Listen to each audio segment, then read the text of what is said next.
윌리엄슨의 그 웨스트민스터 소요리 문답 강인데요. 저희 교회에서도 뭐 언젠지 모르겠어요. 상당히 오래 전에 그 1과부터 32과까지는 다룬 적이 있어요. 그리고 그 1과부터 32과까지는 이제 주일날 오전에 오병재 목사님께서 9시에 여러분들에게 강의를 해 드릴 거고요. 저는 33과부터 마지막 64과까지 이번 그 모교 성경 연구를 통해서 여러분들하고 나눌 생각입니다. 이 윌리엄슨 책을 혹시 아시는 분은 있을지 모르겠지만 저는 이제 어렸을 적부터 장로교회를 다녔는데 그 소요리 문답 윌리엄슨이 가르치는 것을 어렸을 적에 들었어요. 그러니까 한 10살, 15살 아마 그때쯤 들었던 것 같아요. 그리고 책도 여러분이 보시는 것처럼 그림이 있는 책을 봤는데 이 처음에 이 책이 나온 때가 1970년입니다. 1970년. 다시 확인하느라고 제가 지금 오병재 목사님께 인터넷에서 확인 좀 했는데 1970년이고 지금은 2023년이니까 이 책이 나온 지가 53년이에요. 그래서 이 소요리 문답에 관한 한 G.I. 윌리엄슨의 이 내용은 고전입니다. 고전.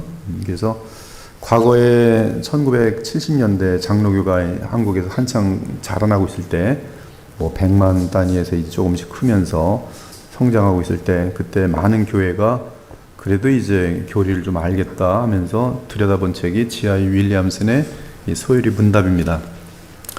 그리고 지금은 이제 개혁 리폼드가 지금 많은 교회에 좀 홍보가 되고 있는데 나름대로 하여튼 그 뜻이 있는 분들은 그 G.I. 윌리엄슨의 책을 지금도 여전히 찾아요. 알고 있는 분들이 있고 우리 교회는 지금 2번에 걸쳐서 벌써 G.I. 윌리엄슨을 다루고 있으니까 참 특이한 하나님의 은혜라고 봅니다. 저도 이번에 이 책을 출간을 하면서 제가 1과부터 32과까지 이제 번역을 해서 여러분들하고 나누면서 시험도 치고 그렇게 하면서 했는데 이 33과부터 64과까지는 이 십계명하고 주기도문하고 그 율법과 복음의 관계 같은 것들이 여기 담겨 있는데 이 아직 베이직한 부분을 어떤 어플리케이션 그 어떤 적용하는 부분이기 때문에 그 교리에 대한 부분은 32과까지만 하면 되겠다 하고서 이제 교회에서 시험을 치고 그래서 여기서 지금 1과 시험 친 분들이 꽤 있습니다. 1과 시험 쳐서 합격한 분들이 지금 되게 많고요. 그러니까 지금 53년 된 책을 지금 여러분이 다루는데 하여튼 이것을 출간하면서 다시 쭉 봤어요. 처음부터 1과부터 64과까지 전부 봤어요. 보면서 참 좋다. 진리는 안 바뀌는구나.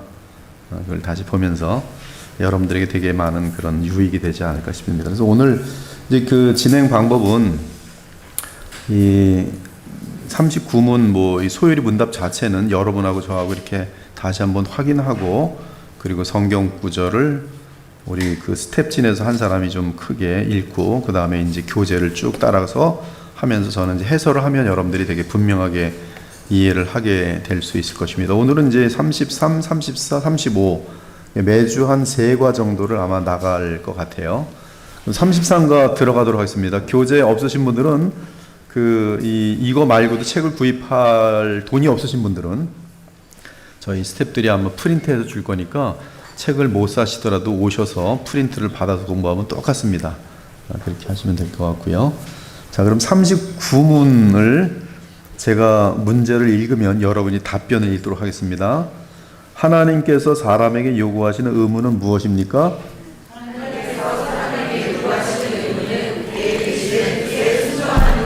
네, 뭐 너무나 쉬운 내용이에요. 하나님께서 요구하시는 의무는 그의 계시된 뜻에 순종하는 것이다.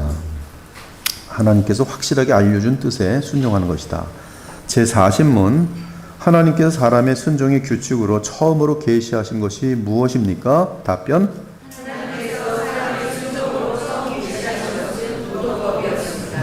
도덕법. 혹시 그 소요리 문답을 처음 대하시는 분은 도덕법이 뭔가 뭐 이런 의식도 있겠지만 그냥 배우시면 돼요. 아, 도덕법이라는 게 있나 보다. 41문 도덕법은 어디에 요약되어 있습니까? 도덕법은 십계명에 요약되어 있습니다. 십계명의 요약은 무엇입니까?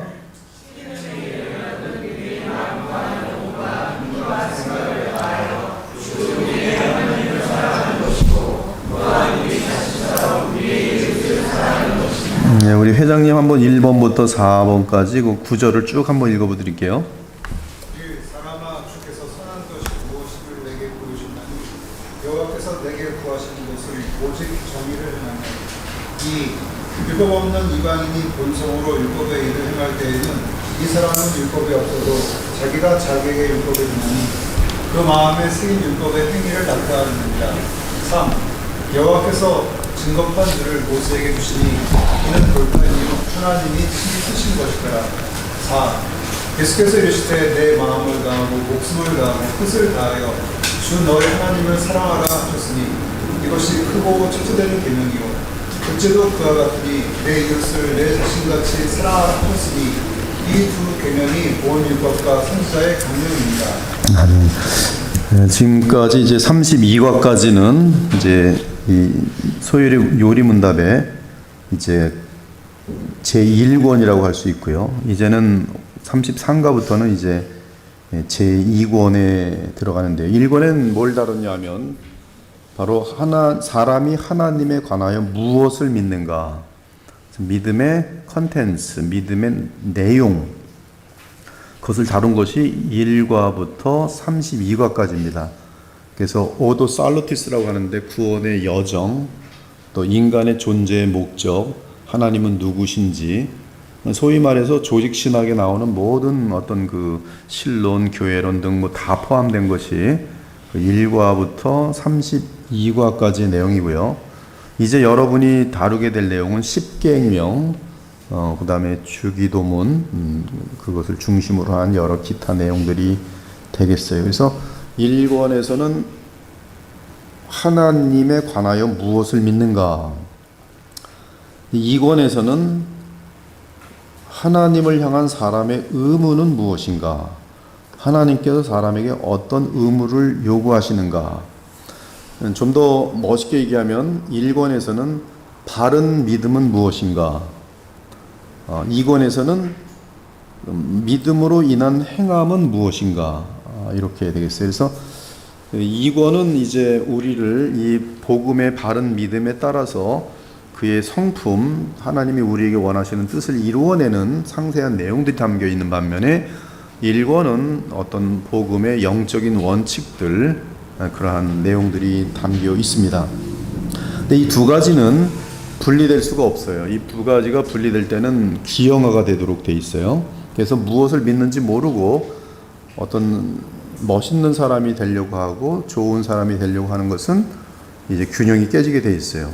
그것을 복음을 모른 채 하는 것은 결국 자기 의의가 되면서 그것은 기독교가 아닌 다정교랑의 연합으로 될 수도 있고, 반면에 이제 이 하나님을 믿는 것, 바르게 믿는다고 하는데 삶으로나 성품으로 나타나지 않을 때 그것은 이제 그에게는 위선과, 그리고 그가 믿는 것이 참으로 진심으로 믿는 것인가라는 질문을 던질 때 이 답은 진심으로 믿지 않는다는 거예요. 진심으로 믿지 않으면 무엇을 위해 믿는 건가?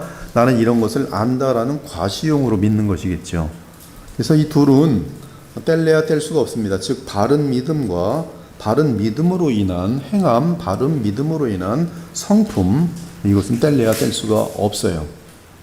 이는 순종이 없는 진정한 믿음은 없고 믿음이 없는 진실한 순종은 없습니다.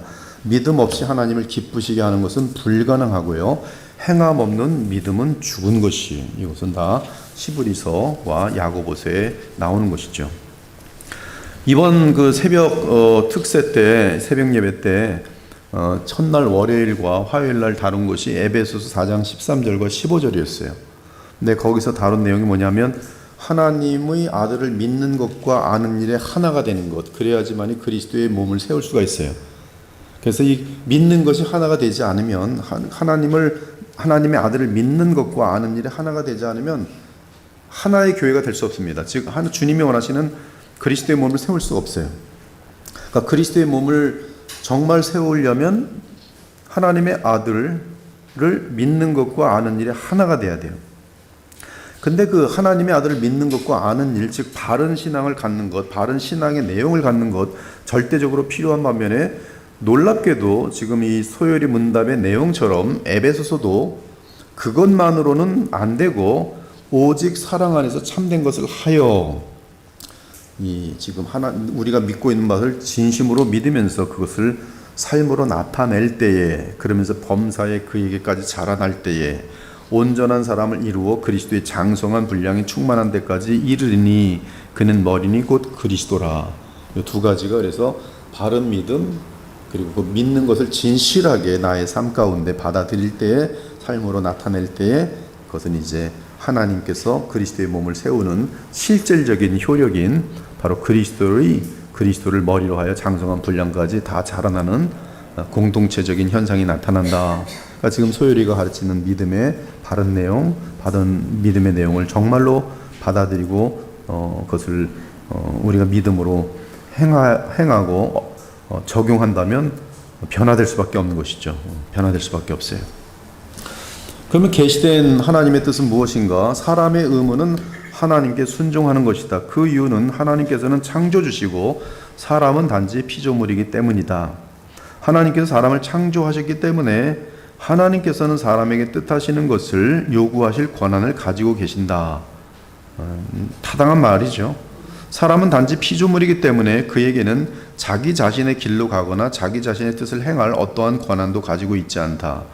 오직 이 토기장이가 그 그릇을 만들 때 토기장의 뜻이 있는 것처럼 오직 사람이 가지고 있는 권한은 창조주이신 하나님께 순종하는 것이다. 따라서 하나님의 뜻은 사람이 마땅히 지키며 살아야 할 규칙이다. 지금까지 내용은 여러분들이 인간의 기본 양심만 있어도 전혀 거부 반응이 없는 내용입니다. 피조물이기 때문에 하나님께 순종하는 것이 맞구나. 근데 이 오리 문답에 따르면 사람에 대한 하나님의 뜻은 도덕법 안에 사람에게 처음으로 계시되었다. 하나님의 뜻이, 우리가 순종해야 될 하나님의 뜻은 도덕법으로 우리에게 처음부터 계시되었다. 그리고 그 도덕법은 십계명에 요약되었다. 그러므로 도덕법은 십계명이 그 이상을 알아도 안 되고 그 이하를 알아도 안 됩니다. 그냥 하나님께서 인간에게 요구하는 전체는, 모든 것은 십계명이, 그거를 벗어나는 것도 없고 그 안에 안 들어있는 것도 없어요. 십계명에 대해서 전문가가 되면, 십계명에 대해서 여러분이 온전히 지킬 수만 있다면 여러분 하나님을 끝없이 영원히 영화롭게 할 수 있는 사람이. 다만 문제는 우리는 십계명을 지키질 못해요. 그 누구도, 한 사람도. 그러나 하여튼 인간이 타락하기 전에는 이 십계명이라는 것이 인간의 양심 속에 들어와 있어요. 십계명이, 율법이 그래서 인간의 그 마음 속에 새겨져 있습니다. 그래서 이 죄가 들어오기 전에는 인간의 마음 속에 양심에 새겨져 있는 이 법에 의해서 하나님을 자연스럽게, 완벽하게 그분의 말씀에 순종하면서 그분을 기쁘시게 하는데 아무런 하자가 없었어요. 다만 이제 죄가 들어오고 나서 인간의 양심은, 내면에 있는 이 십계명은, 즉 율법의 행위는 파괴돼 버립니다. 잔재는 남지만 파괴돼 버려요. 그래서 이 하나님을 기쁘시게 할 수도 없고 하나님이 인간을 창조하시면서 요구하는 이 요구를 이루어 드릴 수가 없도록 돼 버렸어요. 그럼에도 불구하고 인간이 무능한 것과 하나님이 인간에게 요구하는 절대적인 기준은 바뀔 수가 없는 것이, 그러므로 인간이 그 상태로만 있다면 멸망 외에는 공의하신 하나님이시거든요. 이 죄라는 것은 그 바이러스하고 똑같아요. 천국에 바이러스 좀 들어가면 천국 다 무너집니다. 지옥 금방 돼버려요. 천국은 완벽한 바이러스가 전혀 있을 수가 없는 것이, 죄라는 것이 털끝만큼도 있을 수가 없는 것입니다. 그렇기 때문에 이 천국에 들어가려면 완벽하게 십계명을 항상 영원히 지킬 수가 있어야 돼요. 여러분들이 이 의인의 영이 돼서 지금 죽으면 여러분들은 glorification 돼갖고 영화롭게 돼서 여러분 죄를 지울 수 없는 존재가 됩니다. 여러분의 영혼이. 그래서 여러분 죽고 신자될 경우는 그 영혼이 죽음과 함께 내 속에 있는 모든 죄를 짓고자 하는 욕구들이 다 차단되면서 히브리서 12장에 보면 의인의 영이 돼요. 의인의 영. 그래서 하나님 보좌로 올라가서 의인의 영으로서 모든 의인들과 천사들과 함께 하나님께 찬송하면서 이 하나님이 인간에게 요구했던 모든 것들 10계명을 완전하게 영원히 무한하게 지키도록 되어 있어요. 이 땅에서는 그렇게 하지 못하죠. 아무튼 사람에 대한 하나님의 뜻은 도덕법 안에 있고 그 도덕법은 10계명이다. 근데 그 10계명은 사랑이라는 두 개의 위대한 명령으로 요약된다. 아까 임 집사님 읽으신 것처럼 예수께서 이르시되 내 마음을 다하고 목숨을 다하고 뜻을 다하여 주 너의 하나님을 사랑하라 하셨으니 이것이 크고 첫째는 계명이요 둘째도 그와 같으니 내 이웃을 내 자신과 같이 사랑하라 하셨으니 이 두 계명이 온 율법과 선자의 강령이니라. 모든 성경의 핵심이라는 것이 우리가 의인의 영이 되면 하나님을 죽도록 사랑할 것이 여러분들이 죽음을 통과해서 그리스도 안에서 이제 거듭난 사람들이 하나님 나라 들어가면 여러분의 영혼만 가겠죠. 죽은 다음에 그 영혼이 의인의 영이 돼서 그 영은 그 하나님을 너무너무 사랑하는 거예요. 너무너무 사랑해요. 그 다음에 거기 와 있는 이 의인들과 또 너무너무 사랑하는 거예요. 지금 그래서 이 낙원의 상태는 지금 천국이죠. 단지 뭐가 없어요. 몸이 없을 뿐이에요. 몸을 언제 주십니까? 예수님 재림하실 때 몸을 주세요. 영과 고린도서 15장에 보면 영화롭게 된 몸, 다시는 썩지 않는 몸, 강한 몸, 그렇죠? 그러한 엄청난 영광의 몸을 우리에게 주시고 여전히 그 몸을 얻으면서 우리는 새하늘과 새 땅이라는 물리적인 공간을 기업으로 물려받게 되고 거기서 우리는 정말 손으로 이제 만지면서 여러분이 죽으면 영적인 상태 속에서 그 영혼만 꿈꾸는 것처럼 그런 교제가 있겠지만 이제 새하늘과 새 땅에서는 제 아내를 여전히 저는 만나서 손을 만질 것이고 안기도 할 것이고 또 여러분을 눈과 눈으로 맞대고 볼 것이고요. 예수님도 마찬가지예요. 예수님도 하나님의 아들이시면서도 우리와 동일한 사람이기 때문에 예수님을 눈과 눈으로 만나서 여러분들이 대화도 할 거예요. 예수님 안녕하셨습니까? 그러면 잘 있었어. 새하늘과 새 땅에서. 여기 보면 지금 이 계명이 두 개의 명령으로 되어 있어요. 이제 우리의 관점 안에서 이러한 가르침을 분명하게 알아보겠다. 이 윌리엄스는 아직도 살아계십니다. 제가 볼 때 한 80살 가까이 되신 것 같은데 나이를 확인하진 않았어요. 근데 하여튼 저도 이 윌리엄슨에 대해서 관심이 있어서 이번에 설교도 한번 좀 찾아가 보고 이제 그렇게 했는데 OPC 그 미국의 오소독스 정통 장로 교단에 속해 있는 그 목사예요. 그래서 근데 하여튼 뭐 그 젊었을 적에 이게 1970년대 만든 거니까 그분이 한 얼마나 됐을지 모르겠어요. 하여튼 대단히 젊었을 적에 만든 작품인데 잘했더라고요.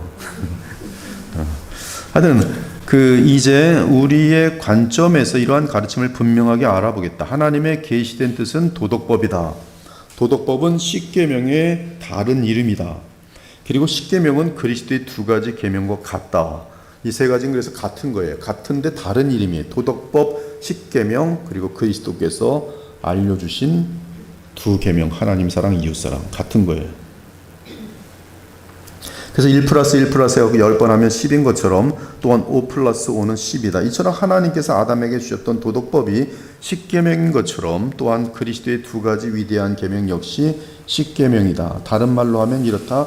아담이 처음에 그의 순종의 규칙으로 그가 가졌던 도덕법, 이 도덕법은 아담에게 지음받은 양심, 그리고 그 양심이 영화롭게 될 것인지 아니면 타락할 것인지의 기로가 바로 마귀가 찾아올 것인데 그 마귀가 선악을 알게 하는 나무의 실과를 먹도록 유혹할 것이.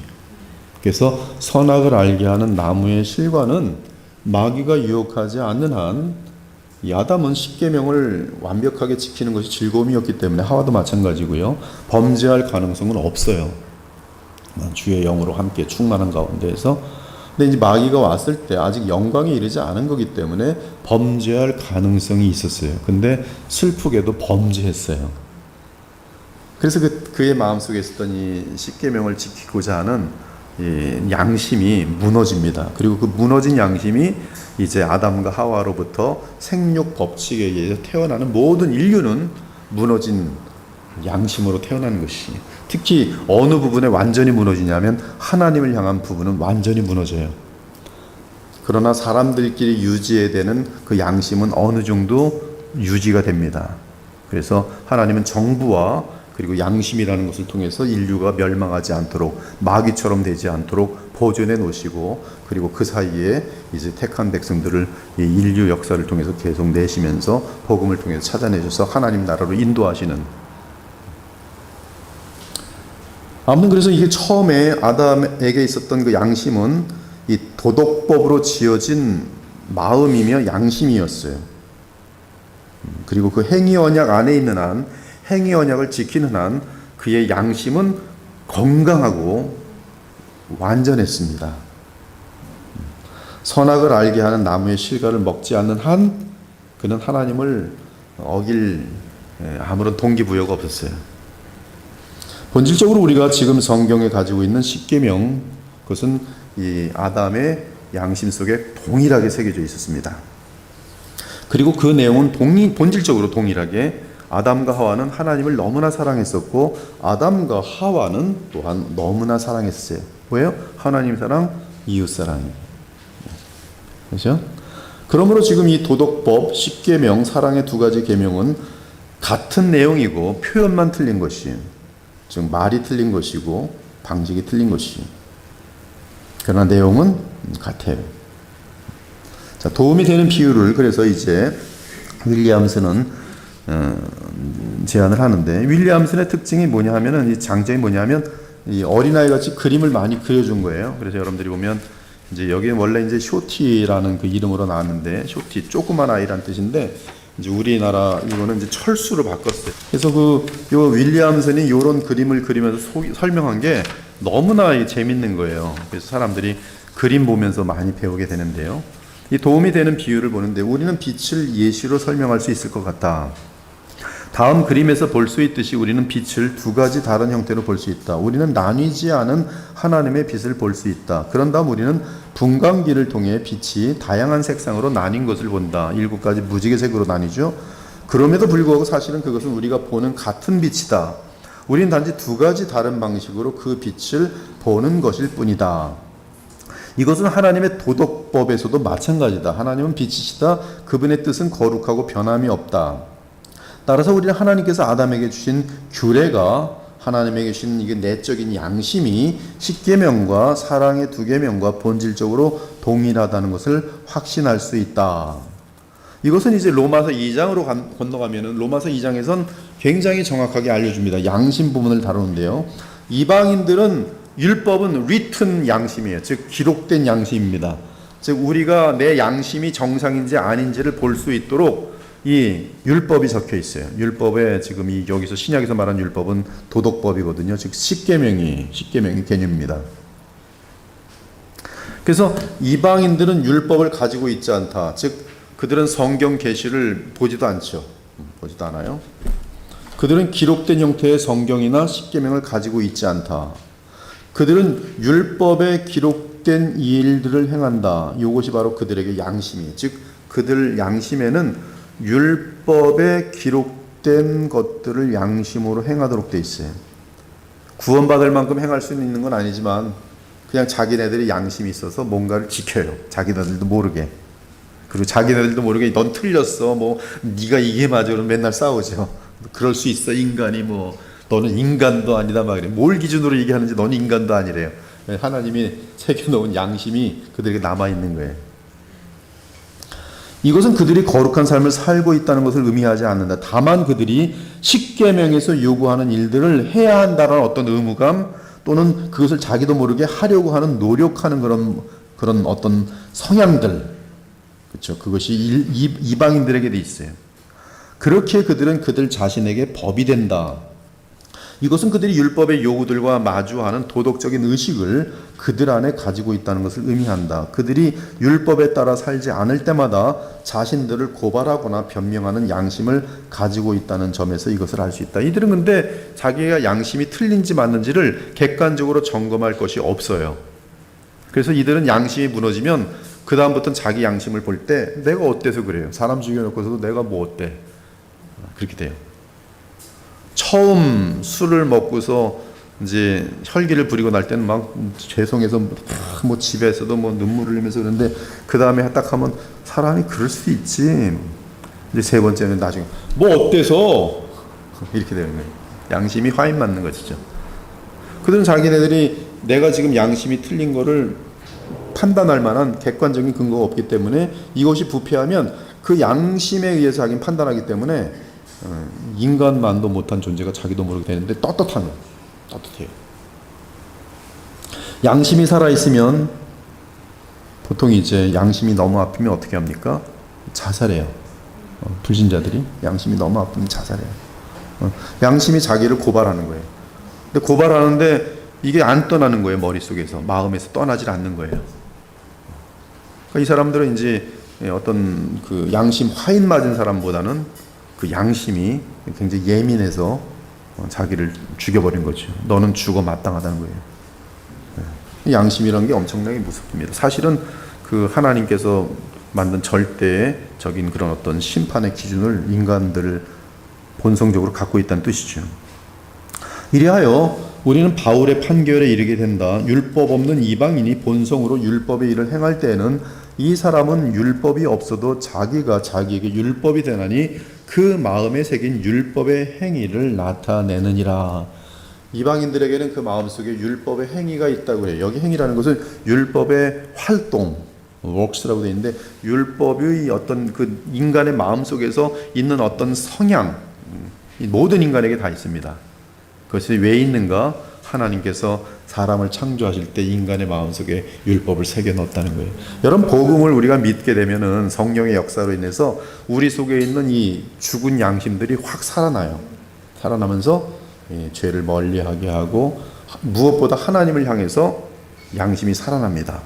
그래서 하나님께 미안하고 하나님께 내가 이러면 안 되지, 하나님께 혼날 거야, 하나님을 중심으로 한 양심이 막 움직이기 시작하는 거예요. 이것이 바로 성령으로 거듭남으로 생겨지는 온전한 율법의 어떤 일어나게 되는 그런 것들이죠. 그러면서 이 복음의 사람들은 내 양심이 제대로 되는지를 성경을 쭉 보다 보면 아이고, 부모에게 순종하라 그랬는데 오늘 내가 되게 함부로 말했네. 주여 잘못했습니다. 제가 앞으로 우리 엄마 아빠한테 말 잘 듣게 해주세요. 뭐 이러면서 기도하는 건 자기의 양심이 지금 좀 잘못되고 있다는 것을 성경을 통해서 양심의 객관적인 표준인 십계명을 통해서, 십계명을 풀어놓은 것이 성경이니까 그걸 보면서 내가 지금 양심이 잘못됐으니까 자기가 기도 가운데 양심을 좀 고치고 있는 것이죠. 성령을 통해서 고치고 있는 거예요. 수요일날 하나님 말씀에 그 새벽에 바로 율법, 믿음, 복음, 양심. 복음의 역사는 양심이 양심. 하나님을 향해 살고 또 믿음이 깊어지면서 더 양심이 예민해지는 거예요. 아내와 저의 그 어떤 의를 드러내려는 얘기는 아닙니다. 그러나 신앙 양심이 있으니까 이런 일을 하더라고요. 그냥 이렇게 산책을 가다가 올라가면서 커피를 먹게 됐어요. 근데 보니까 뭐 거기가 무슨 뭐 갈매기살 앞집의 커피인데 들어가서 커피를 먹었더니 이분들이 갈매기살에서 식사를 했는 줄 알고 1,500원을 깎아줬어요. 근데 우리가 야 1,500원 가지고 당신하고 나하고 양심을 속일 수가 있어. 그래서 우린 걸어와서 커피 마신 겁니다 해서 1,500원을 더 냈어요. 그 사람들은 당연히 여기 앞에서 먹은 줄 알고 깎아냈어요. 굉장히 작은 사건이지만 용납이 안 되는 거예요. 양심이 있는 것이죠. 만약에 1,500원 받고 야 당신하고 나하고 신났다, 우리 오늘 1,500원 벌었다. 그때는 신났지만 집에 와서 찝찝하지. 이거 어떻게 해야 되나, 가서 이제 얘기를 해야 되나, 아주 굉장히 복잡하고 의견이 그러고 나뉘면 막 싸움도 하겠죠. 왜 당신은 말이야 양심이 그 모양이래. 근데 이제 동일한 양심을 갖고 이게 뭐야, 그래. 이게 왜 저 사람 우리가 여기서 먹은 줄 알고 1,500원 깎아줬는데 빨리 가서 더 내자. 가서 이제 1,500원을 더 내고 왔죠. 이 양심이 계속 이제 하나님 앞에서 온전하길 바랍니다. 여러분이 목사님이 1,500원이니까 그렇게 했겠지. 아닙니다. 1억도 더 합니다. 더 하죠. 더 돈이 크니까. 이 바울은 그들의 마음에 기록되어 있는 율법의 행위, 율법이 그들 마음속에서 워킹하는 것 가지고 있다고 말합니다. 주목할 점은 바울은 그들이 그들 마음의 율법의 말씀들을 가지고 있다고 말하지 않는다. 말씀은 기록된 말씀이, 그러나 그들 안에 어떤 운동하는, 율법이 운동하는 율법의 행위를 가지고 있어요. 따라서 형식은 다르지만 이 본질은 같아요. 말씀과 이 내 인간의 마음속에서 움직이는 이것은 둘 다 도덕법이에요. 둘 다 십계명이에요.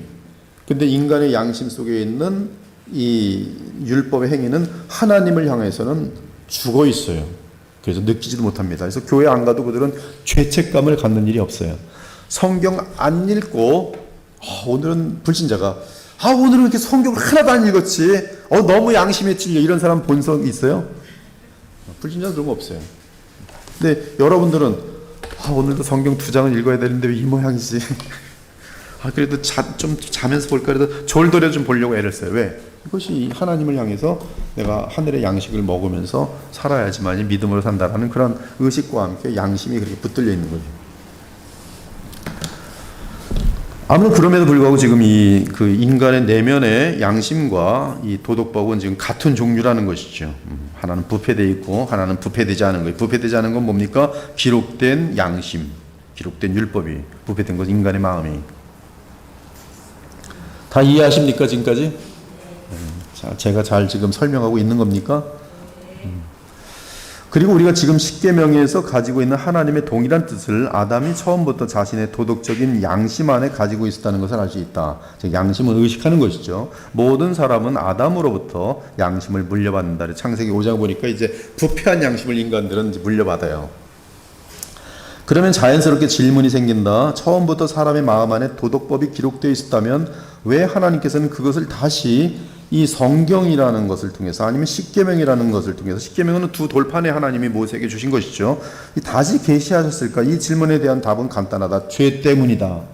죄악된 사람들은 하나님의 도덕법에 대한 그들의 자신의 내적인 감각을 제거하려고 힘써왔다. 내 안에 양심이 나를 찌르면 양심을 무디게 하느라고 인간의 죄성이 막 움직입니다. 이 폐역함, 강팍함, 하나님을 대항함, 이것은 양심을 무디게 하려고 내 안에서 양심과 싸웁니다. 바울은 사람들이 하나님의 진리를 막으려고 노력해 왔다고 말한다. 그는 말합니다. 그들이 마음에 하나님 두기를 싫어하며 그들이 하나님의 진리를 거짓 것으로 바꾸어 그 미련한 마음이 어두워졌나니 사람들이 자기 행위가 악함으로 빛보다 어둠을 더 사랑한 것이니라. 그러나 그들은 성공하지 못했어요. 그들은 노력했음에도 불구하고 그들 자신을 빛에서, 이 양심에서, 하나님의 빛이죠, 내면의 빛에서 완전히 벗어나게 할 수 없었습니다. 그들은 여전히 자신들의 마음에 기록된 율법의 행위, 즉 양심, 그리고 죄의식 같은 것들을 가지고 있었어요. 그들은 여전히 자신들의 악행들에 맞서서 증언하는 양심을 가지고 있습니다. 그래서 그들은 핑계할 수 없어요. 죄를 지으면 핑계할 수 없어요. 그들이 주님 앞에 딱 섭니다. 양심은 완전해집니다. 주님 앞에 설 때 양심이 확 완전해져요. 그리고 하나님을 향하여 욕하였던 거, 하나님을 믿지 않았던 거, 하나님을 대항했던 거, 하나님께 무관심했던 거 전부 다 고발해요. 양심이. 그때는 난 이게 죄인지 몰랐는데요. 그건 그 사람 안에 있었던 그 사람의 문제이기 때문에 핑계가 될 수 없어요. 그 다음에 이웃들 가운데 거짓말했던 거, 모든 것들 하나도 죄사함을 받을 길이 없었기 때문에 태어났을 때부터 죽는 때까지 지은 모든 마음속의 동기부터 시작해서 말과 행실과 모든 것에 대하여 그의 죄악은 심판을 받는데, 하나님은 무한하신 분이고 완전하신 거룩한 분이기 때문에 그가 받을 형벌은 영원할 수밖에 없는 것이, 그리고 그 죄 지은 만큼의 고통이 영원한 것이, 그래서 고통은 비례됩니다. 히틀러 같은 사람들은 양심적으로 살았던 불신자들보다 고통이 틀려요. 물론 다 지옥입니다. 그러나 고통의 이 깊이는 틀려요. 단지 제일 무서운 것은 영원하다는 거예요. 영원. 여러분, 신자의 영광이 어마어마하게 차이 납니다. 어마어마하게 차이 나요. 별과 별들의 영광이 들리고 별과 달의 영광이 들리고 달과 해의 영광이 들려요. 이것은 해와 저기 보이지 않는 희미한 별, 이 정도의 영광의 차이가 있을 것이라는 얘기예요. 저는 이것을 믿습니다. 그래서 이 땅에서 온 마음과 다 했을 때, 여긴 잠시 있다 없어지는 세상이지만 이제 주님 앞에서 평가거든요. 심판이란 것은 신자들에겐 평가예요. 인생을 평가하는데 너 그때 1,500원 벌 수 있었는데 안 벌고 양심을 지켰고 하나님을 영화롭게 하기 위해서 다 점수가 플러스가 되는 거죠. 싸울 수 있었지만 억울한 일을 주님께 가려고 오히려 사랑으로 손을 내밀었네, 다 플러스가 되는 거예요. 그런 것이 점수로 딱 나와서 영원한 영광으로 이어지는 것이 결코 영광이 같지 않습니다. 그것은 잘못된 가르침이.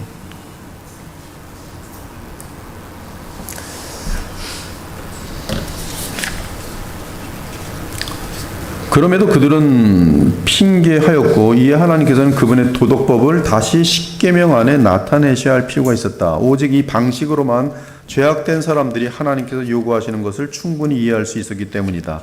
사람은 자신의 마음과 양심이 그에게 말하는 하나님의 도덕법을 묻어두거나 왜곡하거나 망각하려고 하는 등 모든 노력을 하였기에 하나님은 그분 자신의 거룩한 뜻을 정확하게 계시하시기 위해 다시 그에게 말씀하시는 것이 매우 필요했다. 여기 그는 사람이죠. 사람에게 말씀하는 것이 매우 필요했다. 왜냐하면 율법으로 죄를 깨닫기 때문이다. 율법은 우리를 그리스도께로 인도하는 초등교사가 되어 우리로 하여금 믿음으로 말미암아 의롭다함을 얻게 한다. 율법의 기능은 이 죄에 대한 지적이고 죄에 대한 페널티에 대한 형벌에 대한 경고예요.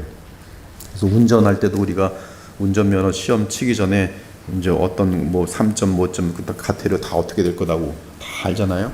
근데 율법은 바로 그 법정에 가서 얼마나 큰 벌을 받게 되는지, 그리고 우리 속에서는 그 죄책을 하나님 앞에서 갖도록 만드는 일을 합니다. 그러면 이 율법이라는 것을 대하면 대할수록 여기서 이제 무서운 일이 있어요. 율법을 대할 때 인간이 악해가지고 율법을 대하면, 율법의 용도는, 잘 들으셔야 돼요. 율법의 용도는, 하나님이 율법을 주신 이유는, 양심을 주신 이유는 죄를 느끼게 해서 회개하게 하여 예수님을 믿도록 하기 위함인데, 하나님의 공의를 율법을 통해서 알려주기 위함인데, 양심이 화인 맞은 사람이 죄를 느끼지 못하는 것처럼 위선과 마귀의 영향을 받은 악독한 믿음은 율법을 통해서 자기 죄를 지적받는 게 아니라 교만해져요.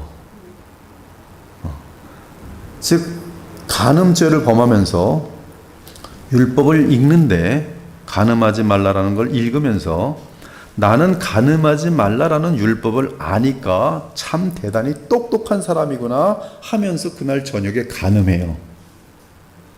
이것이 누구냐 하면 바리새인들의 모습이었어요. 예수께서 본 바리새인들의 모습인데, 이것이 거짓 위선 크리스찬들에게 나타나는 전형적인 모습이에요. 즉 율법을 공부할 때 신기하게 눈물을 흘리며 가슴을 찢는 게 아니라, 죄는 그대로 있는데 율법을 알면 알수록 이 율법을 가지고 저 사람한테 들이대면서 그걸로 몽둥이를 때리는 거예요. 넌 나쁜 놈이야. 넌 요런 놈이지. 나는 얼마나 대단한 사람인데 너는 요런 놈이지. 율법을 가지고 자기한테는 적용 안 하고 저 사람들한테만 적용하면서, 그것이 욥기에 나오는 엘리바스 빌다 소발의 모습이에요.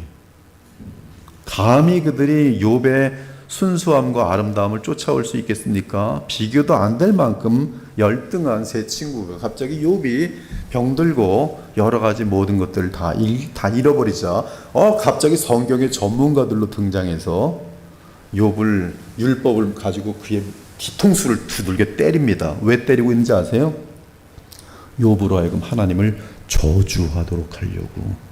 이 세 친구 뒤에 누가 있는지 아세요? 욥기 1장과 2장을 보면 마귀의 의도와 하나님의 칭찬이 겹쳐 있어요. 같은 사건 속에. 하나님은 나는 욥을 믿노라. 마귀는 뭐라고? 하나님 농담하지 마세요. 돈 뺏고 건강 뺏으면 반드시 하나님을 저주하리이다. 이것이 사탄과 하나님의 대결이었어요.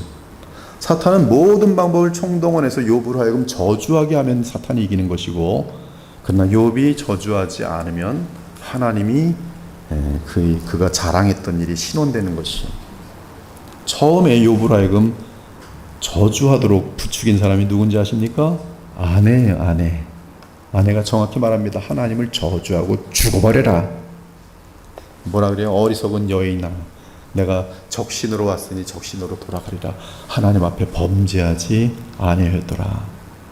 이 금방 이 건강 문제와 돈 문제에 대해서 쉽게 욥은 극복합니다.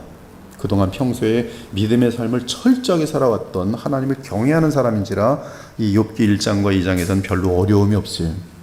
근데 세 친구가 찾아오는데 이들과의 대화 속에서는 만만치가 않아요. 왜? 이들은 마치 하나님을 대신해서 온 것처럼 말을 하거든요. 이 바리새인들이 그래요. 우리 인간들 속에는 바리새인 기질이 죄성과 묶여 있어요. 여러분들이 자기 자신을 하나님 말씀으로 성령으로 보지 않으면 거기 위험에 빠질 수가 있어요. 바울도 바리새인이었어요.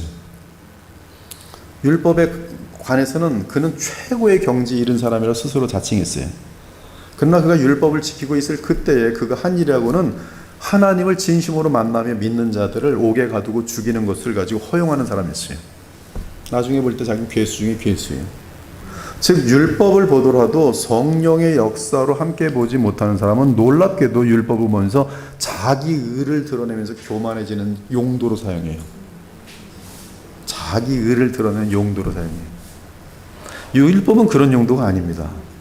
우리가 하나님 앞에 얼마나 지옥불에 합당한지를 알려주기 위한 하나님이 주신 은혜고, 거기서 자기를 지옥불에 합당한 존재로 성령의 역사를 통해서 알게 되면, 그러므로 율법을 보는 것도 성령의 역사가 함께 할 때에 하나님의 말씀, 율법에 대한 용도를 바르게 적용할 수가 있게 돼요. 성령으로 하나님의 말씀, 율법을 보게 되면은 나는 괴수 중에 괴수요, 나는 지옥에 떨어져 합당한 존재입니까? 어찌할꼬 여기 구원주가 있노라. 주 예수 그리스도를 믿으라. 그분께 나아가서 그분이 내 대신 십자가에서 죄값을 치르신 것을 알게 되고 무한한 감사를 돌릴 뿐만 아니라 지옥에서 면제됐어요. 나아가 반복되는 죄를 이길 수 있도록 하시는 새 생명과 함께 성령의 도우심을 준다고 하니 이보다 더 엄청난 복음이 어디 있겠습니까? 그러니까 주님을 알고 살아가는 것 자기가 알아야 자기 양심이 압니다. 내가 과거에 주님을 몰랐을 때 인생과 주님을 안 이후의 인생은 변화가 돼도 너무나 변화가 돼요. 여인들도 압니다. 과거에는 남편을 그렇게 아주 그냥 씹어먹을 듯이 졸라가지고 잔소리만 했었는데 어느새 벽겨가지고 이제는 남편을 하늘같이 존중하면서 최고의 대접을 하면서 온 가정이 천국이 되는 것을 자기는 알아요. 근데 그 변화시킨 힘이 어디 있는가? 바로 복음에 있어요. 복음에 있어요. 율법의 용도는 너희는 죽어 마땅한 존재인데 그러므로 구원주를 찾도록 하는 용도예요. 그래서 성령께서는 율법을 통해서 죄를 회개하게 만들고 그리고 예수님을 믿도록 인도해요. 성령으로 설교하는 사람도 동일하게 얘기죠. 회개하십시오. 예수 그리스도를 믿으십시오. 동일합니다. 율법은 모든 사람 위에 권위를 갖는다. 사람들은 종종 십계명이 이스라엘 백성들에게만 주어졌다고 여긴다. 또 어떤 이들은 이스라엘 사람이 십계명을 지킴으로 구원을 얻을 수 있도록 십계명이 주어졌다고 생각한다. 이 십계명을 지켜서 구원받겠다고 하는 사람이 얼마나 자기 인간이 어떤 존재인지를 얼마나 무지한 상태입니까? 성경은 분명하게 이것은 사실이 아니라고 가르쳐준다. 율법은 범법함으로 더해진 것이, 아담이 이 타락함으로 인하여 하나님께서 그 율법을 더하여 준 것이 모세 때, 다시 말해서 구약과 신약 시대 모두에서 모든 하나님의 사람들이 자신이 얼마나 실제로 악한 죄인된 존재인지를 깨닫도록 하기 위해 십계명이 주어졌어요. 십계명은 구약 시대 하나님의 백성을 위해서만 주어진 것이 아니라 오늘날 우리를 위해서도 주어진 것이, 모든 사람에게 주어진 것이. 따라서 바울은 율법이 있었기에 구약시대의 백성이 죄를 깨달음이라고 말하지 않고 인간의 타락 이후 주어진 율법으로는 시대를 막론하고 죄를 깨달음이라고 말합니다. 하지만 이것이 사실이라면 만약 우리가 우리를 그리스도께로 인도하기 위해 율법이 필요하다면 요리문답이 우리에게 그리스도의 위격과 사역에 대하여 말한 후에 율법을 논하는 이유는 무엇인가? 요건 이제 제1권에서 먼저 예수 그리스도와 복음을 다루고 나서 이제 율법을 말하는 것에 대해서 왜 순서가 이렇게 되는가에 대한 질문이에요. 첫 번째는 그리스도가 율법보다 중요하기 때문이다. 만약 요리문답이 율법을 먼저 언급했다면 그것은 우리가 율법에 의해 구원을 받을 수 있다는 그러한 착각을 암시할 수도 있다. 그러나 우리를 구원하시는 분은 오직 그리스도이지 율법의 행위들이 아니다. 율법으로 구원받는다고 착각하는 자들은 교만한 자들입니다. 하나님 앞에 엘리바스 빌다 소발과 같은 자들이, 나는 하나님 앞에 율법 앞에서는 그냥 정죄와 영원한 멸망밖에 없다는 것을 시인하고 그러므로 오직 유일한 구원주는 그리스도밖에 없다라는 것이 우리 크리스찬들의, 진짜 크리스찬들의 동일한 고백이에요. 그리스도만이 우리를 구원하시기 때문에 그분은 가장 중요한 위치를 차지하셔야 한다. 두 번째 이유는 예수께서 우리를 구원하신 후에 우리가 율법을 잊어버리지 않도록 하기 위해서다. 어떤 사람들은 그리스도인의 십계명을 지키는 것에 얽매여서는 안 된다고 말한다. 지금도 인터넷에 뭐 복음을 깨달았다고 하는 상당히 많은 사람들의 글들이 율법은 이제 더 이상 필요 없다. 그리고 율법을 얘기하는 사람들에 대해서 율법주의자라는 그런 함부로 어마어마하게 무서운 말들까지 사용해요. 율법주의는 바리새인들입니다. 이들은 지금 이 율법과 복음의 이 둘 다 하나님의 은혜인 사실을 모르고 있는 자들이, 치우친 자들입니다. 이들에게 문제는 뭔지 아십니까? 복음을 발견했다는데 율법이 없는 복음을 발견하면 이들은 성화라는 것이 불가능해요. 그래서 이들은 뭐 자기가 깨달았다는 것에 방점을 두면서 결국 자기를 드러내게 돼 있어요. 너희들 못 깨달았지? 근데 이 동일한 모습이 누군지 아십니까? 구원파예요. 구원파가 뭔지 아세요? 너희는 못 깨달았는데 우린 깨달았어요. 뭘 깨달았어요? 우린 죄사함 받은 걸 깨달았어요. 네가 아무리 죄를 져도 너는 죄사함 받은 거예요. 그걸 깨닫는 거예요. 너는 인간은 죄를 지을 수밖에 없지만 그럼에도 죄사함 받았다는 것을 깨닫는 자는 그 깨달음 때문에 구원받는다는 것이. 그들에게는 죄를 지어놓고도 회개할 이유도 없는 거예요. 회개하면 불신이에요. 죄를 져도 오히려 회개하지 말고 나는 구원, 죄사함 받았다는 걸, 죄사함의 비밀이, 그걸 믿는 것이 구원이에요. 그러니 뭐 악독하게 행동해도 아무런 문제가 없는 것이고 그들에게 성화라는 것은 있을 수가 없는 것이고 그것은 복음에 대한, 우리에게 복음을 주신 하나님의 그 능력들을 철저하게 배제하는 아주 악한 간교한 마귀의 계획이에요. 근데 구원파와 닮아가는 그러한 이 개신교 내에서의 교회들도 작지 않다는 거예요. 대단히 많습니다. 여러분에게 유명세를 가지고 영향을 주는 사람들 중에도 많이 있어요. 제가 감히 얘기하지는 않겠습니다. 그러나 오늘 이 내용을 가지고 율법이라는 것은 우리를 그리스도께로 인도하는 데 있어서 철저한 성령의 역사와 함께 너무나 중대한 하나님의 은혜라는 사실과, 이제 조금 이따 나타나겠지만 이제 그리스도를 믿는 자들에게는 오직 율법을 지킴으로 하나님을 기쁘시게 할 수 있어요. 그것이 율법의 용도예요. 존 칼빈은 이것을 율법의 제3용도라고 말합니다. 제3용도. 성화시키는 용도예요. 그러나 이 모든 위대한 개혁주의 요리 문답들은 그리스도의 사역을 다룬 후에, 즉 그리스도만으로 구원을 얻은 다음의 율법을 다룹니다. 그래서 이러한 잘못된 가르침을 피할 수 있어요. 이는 신자는 하나님께는 율법 없는 자가 아니요 도리어 그리스도의 율법 아래 있는 자이기 때문입니다. 율법은 우리가 구원받기 위하여 그리스도께로 인도하고요. 그러나 우리는 구원받았기 때문에 그리스도께서 우리를 다시 율법으로 인도하십니다. 이건 여러분들이 이 전표를 여러 개를 찍어 놓으셔야 돼요. 거기다 책에다가. 율법은 그리스도께로 우리를 인도합니다. 그리스도에게 나아가서 우리는 믿음으로 말미암아 생명과 능력과 성령을 얻습니다. 그러면 율법을 이루어 가도록 인도하십니다. 그러므로 예수님은 나의 계명을 지키는 자라야 나를 사랑하는 자니, 이 계명은 바로 도덕법, 바로 십계명이에요. 율법이. 죄와 의의 기준은 율법입니다. 죄를 버리고 의를 지킬 수 있도록 하는 생명의 능력은 그리스도를 믿는 믿음 안에 있어요. 그러므로 그리스도를 믿는 이 믿음은 칭의 뿐만 아니라 율법을 이루어가는 성화의 근원입니다. 믿음은 칭의 뿐만 아니라 성화의 근원이. 더 분명히 말하면요, 더 분명히 말할게요. 여러분을 의롭게 하고 여러분을 거룩한 분량으로 성장하게 하는 것은 여러분의 믿음이 아니라 여러분의 믿음을 사용하셔서 연합하기를 기뻐하시는 예수 그리스도가 여러분의 칭의의 근원이고 여러분의 거룩함의 능력이세요. 즉 믿음은 여러분을 그리스도와 연합시키는 그 도구이고 실질적으로 여러분을 변화시키시는 것은 살아계신 부활의 예수 그리스도께로부터 나오는 그 생명과 그분의 영이에요. 그분이 이 일을 하실 수 있는 것은 사람으로 오셔서 율법을 완벽하게 지키실 뿐만 아니라 우리를 위하여 죽기까지 아버지께 순종하셨기 때문에 얻어내신 영생이세요.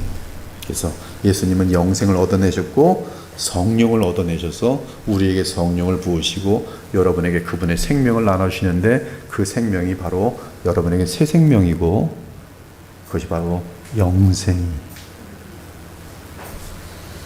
바로 이런 부분에서 이제 믿음을 강조하는 것, 그걸 놓치지 않으면서도 믿음의 대상과 믿음의 주인공인 그리스도를 놓치지 않는 한 단계 더 나간 더 정교하고 분명한 믿음인 것이 대단히 멋있죠? 정말 멋있죠? 너무 분명하죠? 의식법, 시민법, 도덕법, 마지막으로 말할 것이 있다. 성경에는 우리가 도덕법이라고 부르는 것 외에도 다른 율법들이 있다. 회막과 성전에서의 희생제사 관련한 제사법, 이것은 전부 이 그림자입니다. 실체에 대한 모형이에요. 하나님께서 국가로서 이스라엘에게 주신 시민법, 이것은 도덕법, 즉 십계명을 그 사회에 적용하는 원칙입니다. 그래서 시대가 바뀌었기 때문에 지금은 동일한 십계명을 우리는 성령의 은혜에 따라 구약에서 이 도덕법을 어떻게 시민사회에 적용했는가를 그 원칙을 배워서 우리는 이 시대에 적용할 수가 있어요. 이것이 적용되어질 때가 이제 국가법 같은데 우리가 이제 크리스찬들이 본이 되는 삶을 살면서 이 국가법 같은 것들도 그들의 양심을 우리가 자극해서 바르게 만들어낼 수 있는 역할을 우리가 해야 돼요.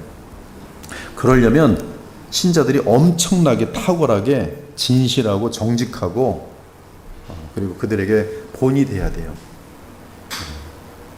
신자들이 그 역할을 못하기 때문에 세상은 엉망이 되는 거예요. 여러분 빛과 소금이라니까요. 소금 조금만 있어도 썩지 않습니다. 빛이 있으면요 이 바퀴벌레가 함부로 다니지 못해요.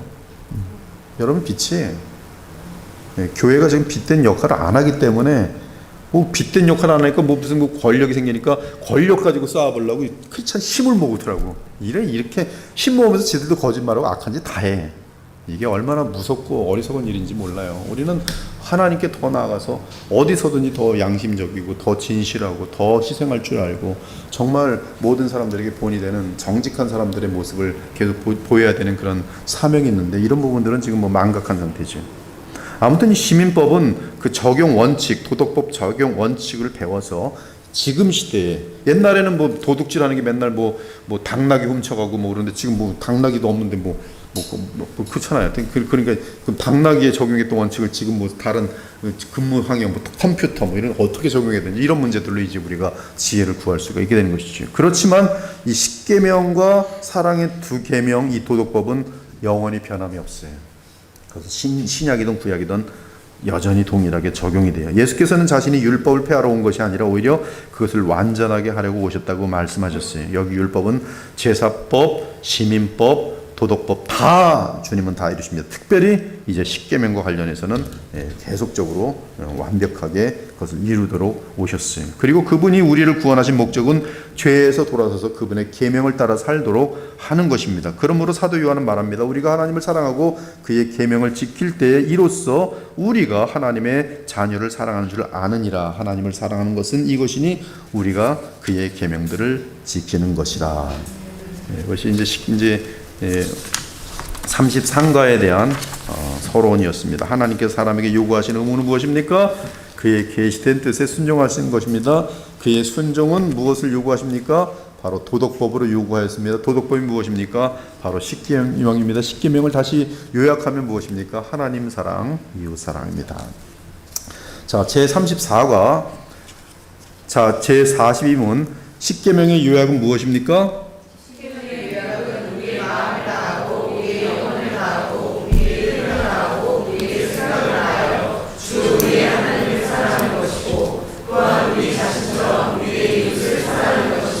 십계명의 서문은 무엇입니까?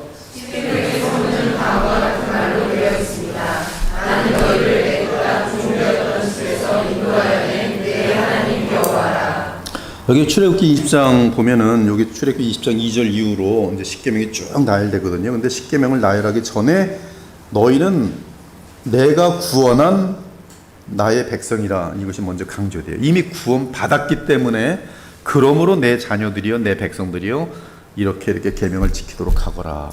그것이 구조로 이렇게 있어요. 제44문 십계명의 서문은 우리에게 무엇을 가르치고 있습니까?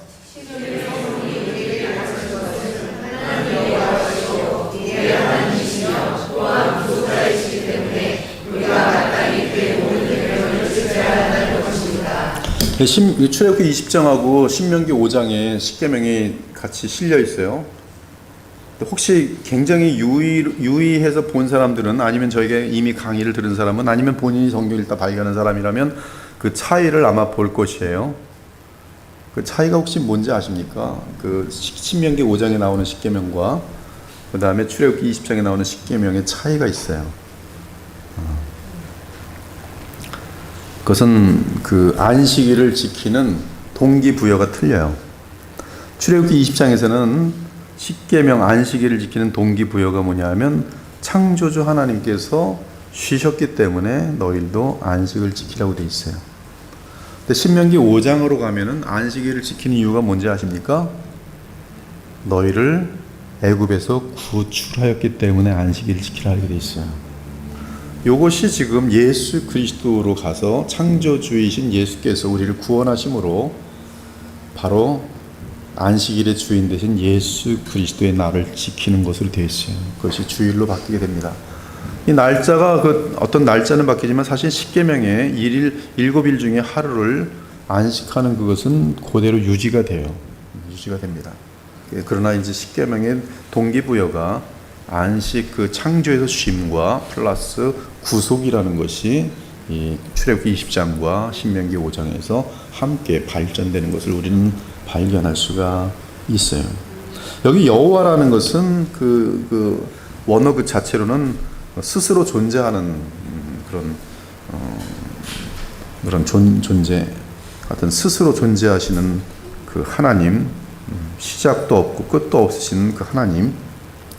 특별히 그 여호와는 언약하시는 하나님을 나타낼 때 자기의 이름을 알려주시는 그런 개념이 있어요. 여호와는 하나님의 이름입니다. 모세가 물어보죠. 누가 나를 보냈다고 이스라엘 장로들에게 말할까요? 누구라고 얘기할까요?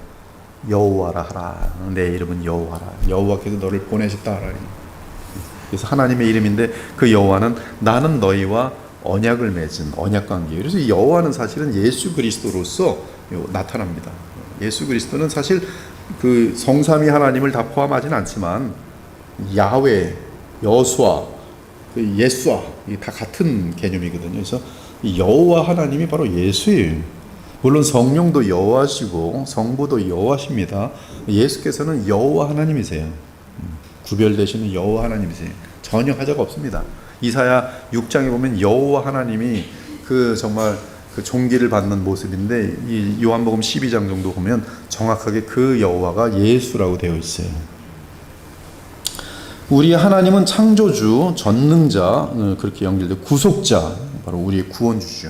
마귀로부터 죄로부터 실패하고 패배한 우리를 구원해내시는 저주로부터 구원해내시는 우리가 마땅히 그의 모든 계명들을 지켜야 한다는 것이다. 즉 구원받은 자는 이제 하나님의 계명을 지켜야 한다.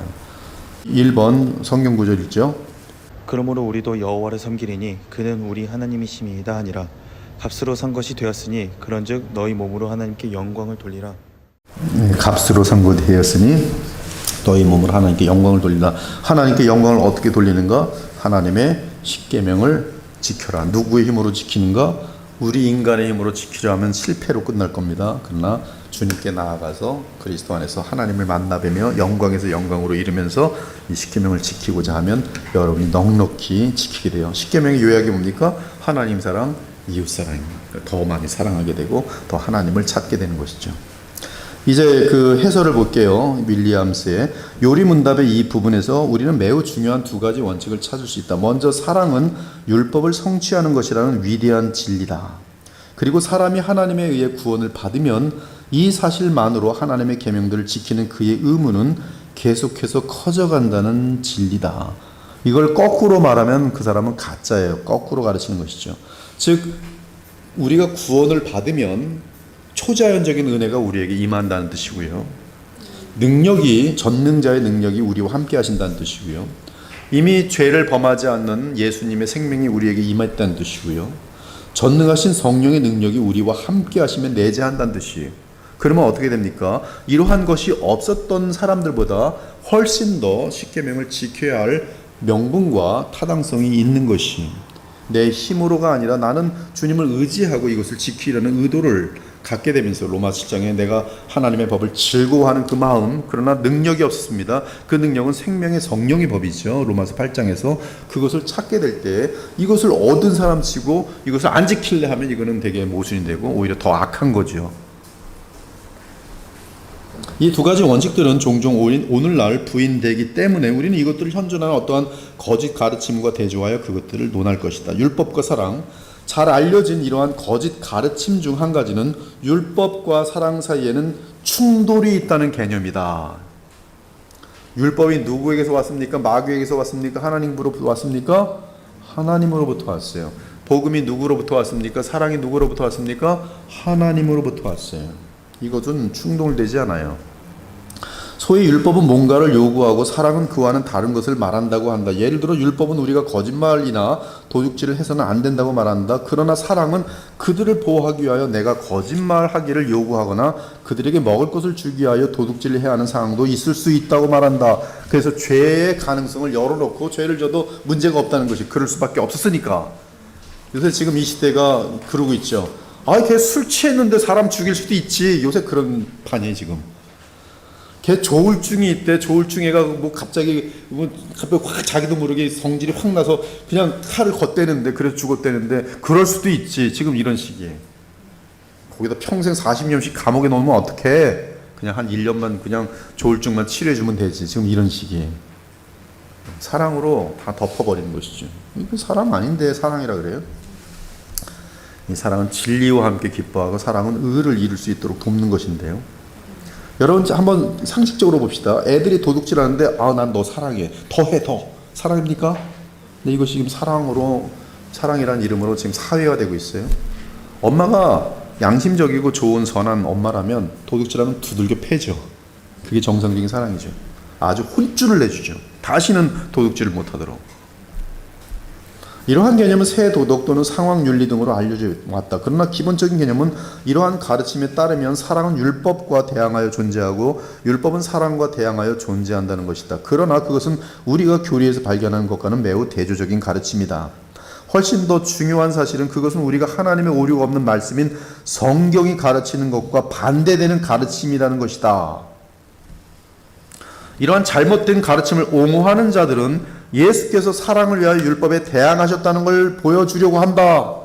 그러니까 이렇게 아닌 걸 보여주려고 하니 얼마나 성경을 곡해하겠습니까?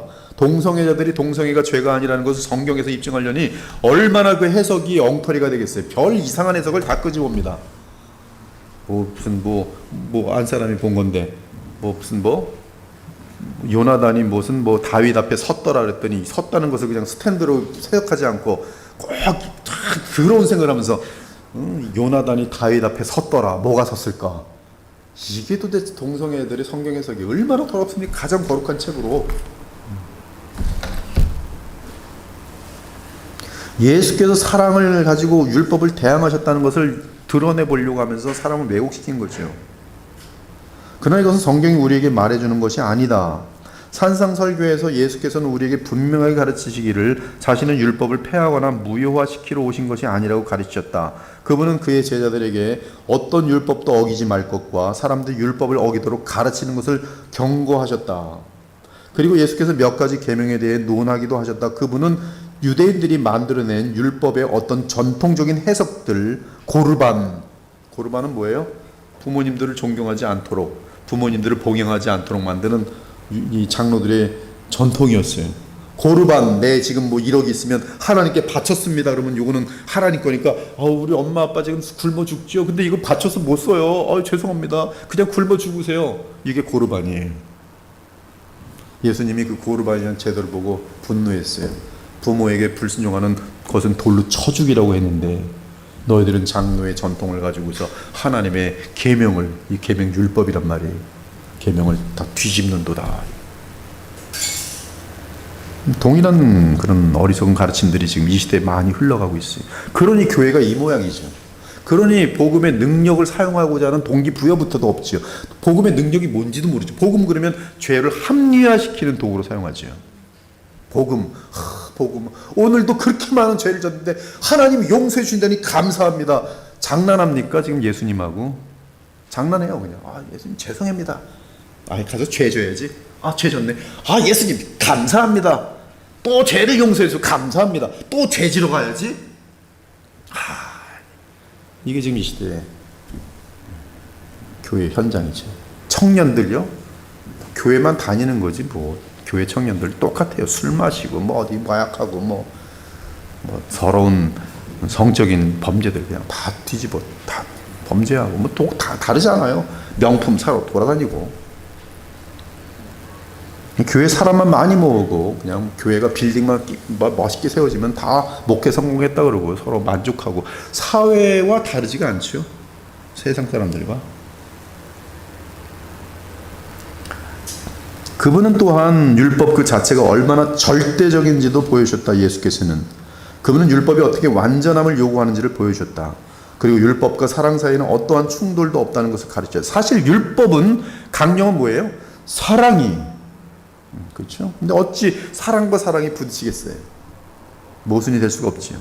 예수께서는 그의 제자들에게 사랑은 율법을 지키도록 한다고 가르치셨어요. 너희가 나를 사랑하면 나의 계명을 지키리라. 나의 계명을 지키는 자라야 나를 사랑하니. 사도 요한은 말합니다. 하나님을 사랑하는 것은 이것이니 우리가 그의 계명들을 지키는 것이라.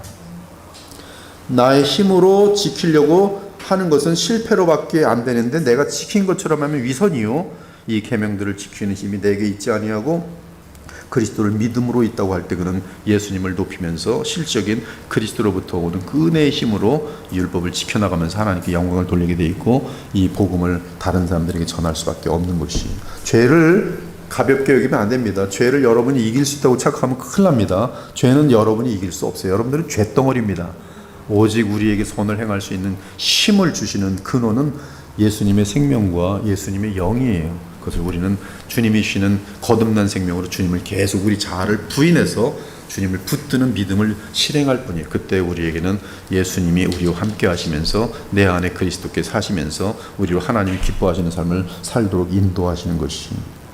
요리문답의 가르침은 우리 주님이 살아가셨던 완전한 삶에 의해 확증된다. 예수님처럼 완전한 본이 되는 사랑, 즉 완벽한 사랑을 보여주신 분은 없다. 우리는 하나님을 사랑하지 못하지만 그분은 하나님을 사랑하셨다. 그리고 그분은 자신의 이웃도 자기 자신처럼 사랑하셨다. 그러나 우리 주께서 사랑 때문에 계명 중 어떤 것이라도 어긴 적이 있는가? 없다. 성경은 말한다. 모든 일에 우리와 똑같이 시험을 받으신 이로되 죄는 없으시니라. 율법을 어긴 적이 단 한 번도 없다는 뜻이에요. 죄는 불법이라. 즉 주의 계명을 어기는 것이 죄지요. 따라서 우리는 하나님의 율법을 반대하는 그러한 사랑 개념은 잘못된 개념이라고 결론 내린다.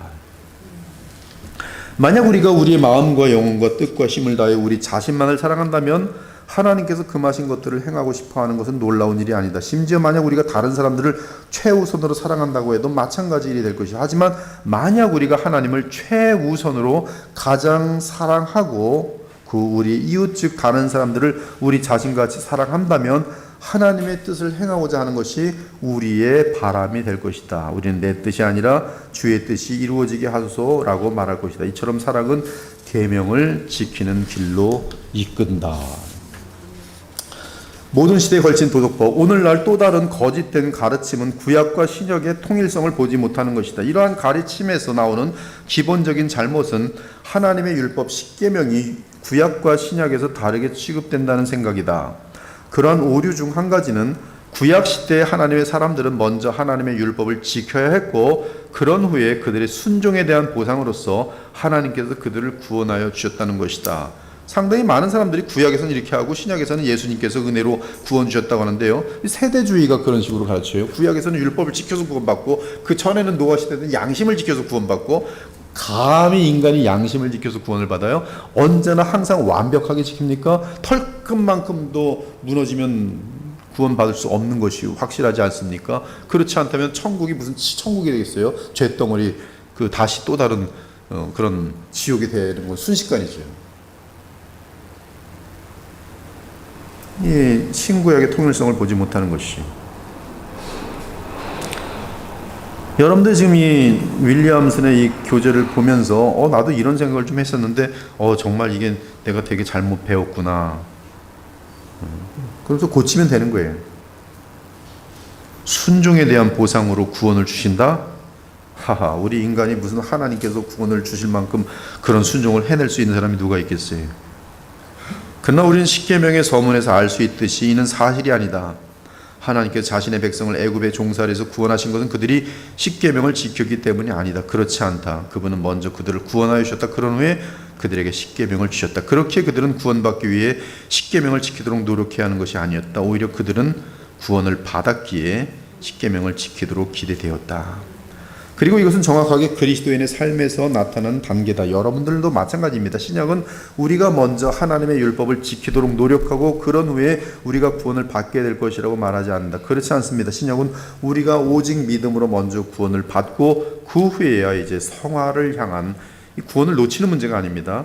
계속 이제 주님이 기뻐하시는 사람이 되기 위해서 십계명을 지키려고 노력해야 한다고 가르친다. 이 점에서는 구약과 신약 사이에 아무런 차이가 없어요. 그리스도를 믿음으로 새 생명과 성령의 도우심을 받아 율법을 지키고 율법의 강령이 뭐였어요? 하나님 사랑, 이웃 사랑입니다.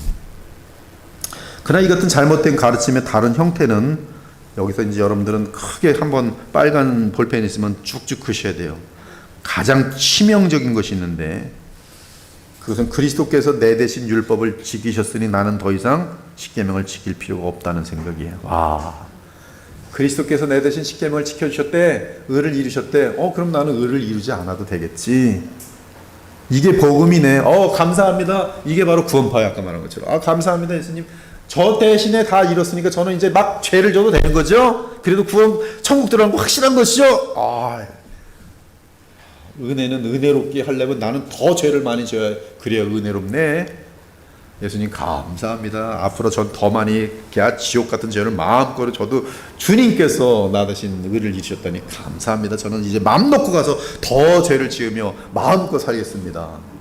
이것이 지금 치명적인 가르침이 이게 실질적으로 교회 내에서 가르쳐지고 있어요.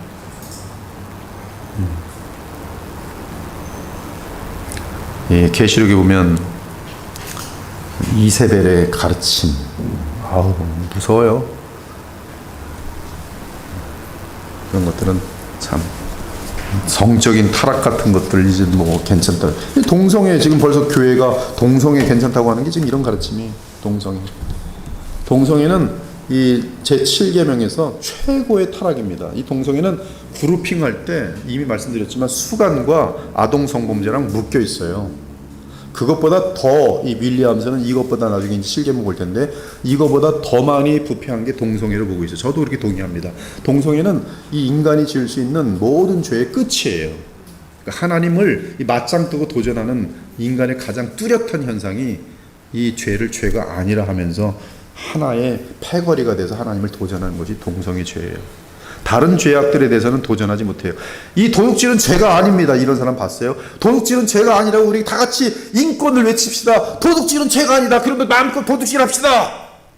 인권입니다. 아직 그 등장하지 못하는데 신기하게 동성애는 인권이라는 이름 가지고 지금 단합하고 전 세계 소위 그 선진국이란 나라들마다 입법화시켜서 오히려 동성애를 괄시하거나 설교에서 동성애는 죄입니다 하면 바로 고발 들어가고 미국에서 그래요. 실질적으로 고소 들어가서 뭐 맨날 법정에 왔다 갔다 하고 이제 거기는 이제 주마다 틀린데 주가 딱 재판관이 앉았다가 인권에서 많이 벗었네.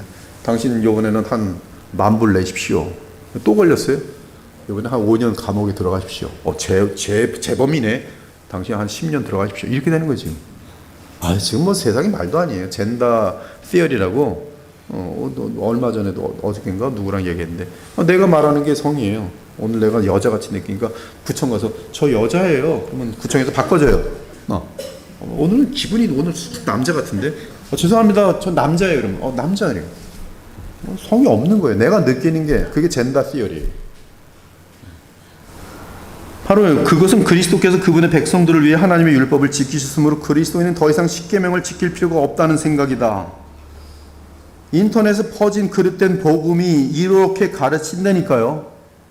이러한 가르침을 받아들인 성도가 무슨 성화가 됩니까? 이들은 자살해도 구원받는다고 얘기를 해요. 쉽게. 뭐 자살 또 그 삶 가중에 예수님을 진실하게 믿었으면 자살했다 구원받아. 자살한 목사를 가서 배우고 앉아 있고 말이 됩니까? 다른 말로 하면 신약의 신자는 구원받은 이후에 구약의 신자처럼 십계명을 지킬 필요가 없다는 것이다. 성경은 말한다. 값으로 산 것이 되었으니 그런즉 너희 몸으로 하나님께 영광을 돌리라. 성경의 가장 위대한 원칙들 중 한 가지는 하나님께서 물은 많이 받은 자에게는 많이 요구하시고 적게 주신 자들에게는 적게 요구하신다는 것이다. 이러한 이유로 이스라엘 백성들은 이방 민족들보다 십계명을 지키는데 더 큰 의무가 있었다. 그러나 이스라엘 백성보다 더 십계명을 더 많이 지켜야 할 이유는 누가? 신약의 백성들. 왜? 더 많이. 세례 요한이 말합니다. 세례 요한에 대해서 예수님 말합니다. 이는 여인이 난 중에 가장 큰 자예요. 그러나 하나님의 나라의 백성들에 비하면 그가 누리는 혜택은 가장 작아요. 하나님 나라에 들어온 새 언약 시대에 누리는 혜택은, 즉 여러분들이 지금 자가용 몰고 다니죠. 뭐 500만 원짜리 자가용 몰고 다녀도 쭉 한 500년으로 거슬러 올라가서 어떤 왕을 만났다고 합시다. 여러분은 그 왕이 볼 때 이거 뭐지? 내가 없는 거, 내가 갖고 있는 것에 1000배 만배로 엄청난 걸 좀 타고 다니래. 비행기를 타고 간다고 합시다. 세상의 최고의 느부갓네살 왕이 여러분 본다고 합시다. 저거 뭐지? 바로 지금 그 얘기를 하는 거예요. 지금 여러분은 지금 새 언약 시대에 말로 감당할 수 없는 엄청난 지금 은혜의 충만, 그 어떤 이 모든 프리빌리지라고 하는데 그걸 누릴 수 있는 세계에 들어온 것이고, 구약 시대는 이게 아직 없었어요. 성령의 어떤 역사가 있었다면 구약에서는 이슬이에요. 이슬, 아침에 조금. 여긴 뭐예요? 소낙비예요. 구약에서 누렸던 빛이 있다면 구약에서는 촛불이에요. 근데 여러분 뭐예요? 태양이에요. 그러므로 지금 이 시대는 마음껏 예수 그리스도 안에서 하나님이 주시는 이 엄청난 특권을 누리셔야 돼요. 이걸 누리면 여러분이 죄를 넉넉히 이기도록 돼 있어요. 근데 이걸 모르는 거예요. 복음인 줄 몰라요. 복음이 왔는데도 여전히 구약처럼 신앙생활하는 사람들이 거의 다예요. 제가 볼 때는. 비나이다 11조를 드리나이다 떡 많이 주옵소서. 이 상태에서 머물러 있어요. 유치하게 짝이 없어요. 이 모든 구약의 뜻은 다 어떤 그 모형이고, 이것들이 가리키는 건 영원한 실제거든요. 근데 그 영원한 실제를 우리는 지금 그리스도 안에서 누릴 수 있어요. 어마어마합니다. 그래서 우리는 누려야 돼요. 누려갖고 더 많이 이겨야 되고, 더 많이 이 마귀의 역사를 물리치고 그러게 됩니다. 즉, 이 구약의 이스라엘 백성보다 새 언약 시대의 신자들은, 교회는 십계명을 더 잘 지켜야 할 더 많은 이유가 있어요. 그 더 많은 이유는 우리에게는 더 많은 프리빌리지, 특권이 너무나 많은 것이. 율법의 완전성, 다음 여러 과에서 우리는 여러 차례대로 이 십계명의 각 계명을 다룰 것이다. 그러나 이 과의 남은 부분에서 우리는 전체로서의 십계명에 대해 몇 가지 사항들을 강조하고자 한다. 첫 번째는 십계명 안에는 하나님이 우리에게 나타내신 뜻이 다 담겨 있다는 사실이다. 여기다도 이렇게 표시를 하세요. 여러분, 하나님의 뜻은 복잡하지 않아요. 딱 10개. 혹시 이 자리에 계신 사람, 아직도 십계명을 못 외운 사람 있다면 정말 하나님 말씀에 대해서 성의가 없는 거예요. 나는 교회를 지금 40년 다녔는데 십계명 써오십시오. 그게 뭐 어떻게 되더라고요. 도둑질하지 말라 이거 생각나는 것 같고, 이게 7계명이었던 거. 이러고 있으면 지금 드라마는 그렇게 알가고 무슨 뭐 연예인들 내 이름 쭉 하는 사람이 십계명, 아직도 십계명, 이 기본 중에 기본 십계명 시작, 어린아이들도 할 수 있는 걸 가지고 아직까지 모른다는 건 얼마나 하나님에 대해서 무성의하고, 얼마나 성경을 멀리하고, 얼마나 정말 영생과 예수님의 죽으심을 통한 성령의 뭐 이 모든 것들에 대해서 아무것도 알지 아니에요. 그리고 작정한 게으름의 극치의 사람들 아니겠어요? 혹시 이 자리에는 없겠죠. 그러나 만에 하나가 있다면 가서 머리를 많이 치십시오. 지금부터 정신 차리자. 좀 우리 주님께 조금이라도 좀 정성을 다하자. 십계명에는 하나님의 뜻이 다 담겨 있어요. 예를 들어 우리는 십계명의 목록에 새로운 것을 추가할 필요를 느끼지 못해요. 교회들이 주의해야 할 것은 이 뭔가를 추구하려는 유혹입니다. 만약 우리가 십계명의 의미를 바로 이해한다면 우리는 십계명이 충분하다는 것을 알아요. 하나님의 인간을 향한 모든 요구가 거기에 다 들어있는데 이거 하나도 못 지켜요. 절대 못 지킵니다. 복음의 능력이 없이는, 성령의 도우시 없으면 못 지켜요. 하나님 사랑, 이웃 사랑, 하나님을 인간이 얼마나 미워하는데요. 전화해서 3시간을 대화하는 사람이 기도 3분 못합니다. 주님 아무것도 기억이 안 나요. 하나님 땡큐 빠빠이 그 기도하고 딱 3초에 전화하면 3시간 하루 종일 기도 땡큐 잘못했어요. 용서해 주셨죠? 감사합니다. 맛있는 거 주세요. 돈 많이 벌게 해주세요. 감사합니다. 예수님 이름으로 기도. 맨날 그 수준에서 멈춰요.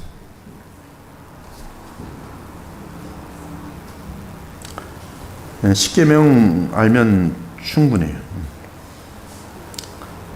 우리가 관찰할 필요가 있는 두 번째는 이 계명들의 배열은 신성한 감동으로 인한 순서란 사실이다. 예수께서 말씀하셨다. 주 너의 하나님께 경배하고 다만 그를 섬기라. 그리고 그것은 우리가 십계명에서 발견하는 순서입니다. 앞부분의 4가지 계명은 우리에게 참된 예배를 가르쳐주고 그 부분적으로 이 4계명들은 다른 6계명들과 함께 우리가 어떻게 하나님을 섬겨야 할지를 가르쳐줍니다. 이 도표를 보면은 여기 보면 이제 1, 2, 3, 4 그리고 이쪽으로 5, 6, 7, 8, 90 십계명이 다 있는데요. 여기 그리고 중간에 예배의 대상 성삼위 하나님 이렇게 되어 있어요.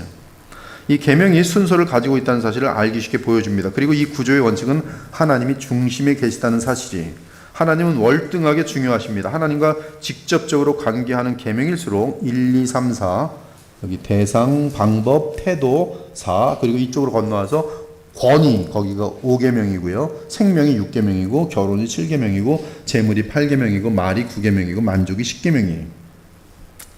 하나님은 월등하게 중요하십니다. 하나님과 직접적으로 관계하는 계명일수록 10개의 자리 중에서 더 높은 곳에 위치한다. 하나님과의 관계가 간접적일수록 그것은 더 낮은 곳에 위치한다. 그러나 모든 10개의 계명은 하나님이 먼저라는 사실을 알려준다. 종종 그리스도인들 중에는 앞부분의 4가지 계명은 하나님께 대한 우리의 의무고 나머지 6개의 계명은 사람에 대한 의무를 가르친다고 말한다. 뭐 틀리는 말은 아니지만 만족스러운 설명이 아니다. 십계명 전체가 하나님을 향한 우리의 의무를 가르친다. 이게 굉장히 중요한 이 윌리엄슨의 통찰력이 십계명 전체가 하나님을 향한 우리의 의무다.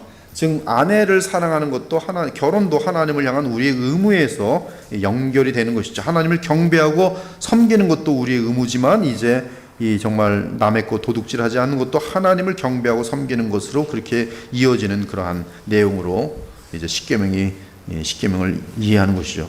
즉 삶이란 원칙적으로 하나님을 섬기고 경배하는 것이 전부여야 한다. 결론적으로 말하면 율법은 완벽하게 하나로 묶여 있다. 그러므로 하나를 어기면 십계명 전체를 어기는 것이 된다. 누구든지 온 율법을 지키다가 그 하나를 범하면 모두 범한 자가 되나니. 여러분이 한번 십계명을 어기는 사례들을 여러분의 인생 속에 한번 경험해 보면요, 뭘 분명히 알 수 있냐면요, 한 계명을 깨트리면 나머지 계명들도 다 깨지게 돼 있어요. 도둑질을 하고서 예배를 진정한 마음으로 드릴 수 있다? 불가능해요. 그러니까 1계명이 자연스럽게 무너집니다. 예배와 관련된 것들이 쫙 무너져요. 그렇죠? 도둑질로 끝나는 게 아니에요. 도둑질 하는 사람 치고 거짓말 안 하는 사람 거의 없어요. 어디 갔다 왔어? 나 저기 지금 딴 데 갔다 왔어. 도둑질하러 갔다 왔지만 그 도둑질하러 갔다 와서 그런 사람 없어요. 거짓말 벌써 하게 돼 있고요. 탐욕의 죄, 도둑질 왜 했어요? 탐욕의 제9계명에 걸리게 돼 있어요. 10계명에 걸리게 돼 있어요. 그렇게 이 모든 계명이 하나로 묶여 있기 때문에 하나를 범하면 신기하게 다 무너집니다. 바울은 탐욕은 우상 숭배라고 말합니다. 다른 말로 하면 우리가 제10계명을 어길 경우 우리는 이미 참된 하나님으로부터 멀어지게 하는 것이. 그리고 이것은 우상 숭배로서, 즉 탐욕은 제10계명인데 그것은 탐욕은 곧 우상 숭배니라. 우상 숭배는 무슨 죄예요? 1계명에 해당되는 죄예요. 10계명을 어겼는데 제10번째 계명을 어겼는데 곧바로 제1계명을 어긴 것으로 바로 연결되는 것을 볼 수가 있어요. 다음 주부터 3과씩 딱 맞추면 이제 12과로 해서 아마 진도를 마치게 됐습니다. 기도하고 마치도록 하겠습니다. 오늘 첫날이었는데 하나님 감사합니다. 지하 윌리엄슨의 고전적인 소요리 문답을 저희들이 접할 수 있고 배울 수 있도록 하신 것을 감사합니다. 모든 전통적인 아름다운 교회들이 이 교제를 통해서 얼마나 많은 유익을 얻었는지, 또 53년이라는 세월이 지났지만 우리 그리스도의 보혈교회가 다시 고전적인 책을 끄집어들고 그곳에서 과거의 지혜와 통찰력을 또 배우게 하신 것을 너무나 감사합니다. 이 내용을 통해서 바르게 배워서 바른 신앙을 갖고 바른 신앙을 가졌기 때문에 우리에게 바른 복음의 삶이 나타나 하나님이 원하시는 뜻을 이루어드리는, 주님을 기쁘시게 하는 하나님의 자녀들과 백성들이 다 될 수 있도록 인도하여 주시옵소서. 돌아가는 발걸음에 주의 성령의 위로하심과 하늘의 평강과 기쁨이 함께 하시길 간절히 부탁드리며 살아계신 우리 주 예수 그리스도의 이름으로 기도합니다. 아멘.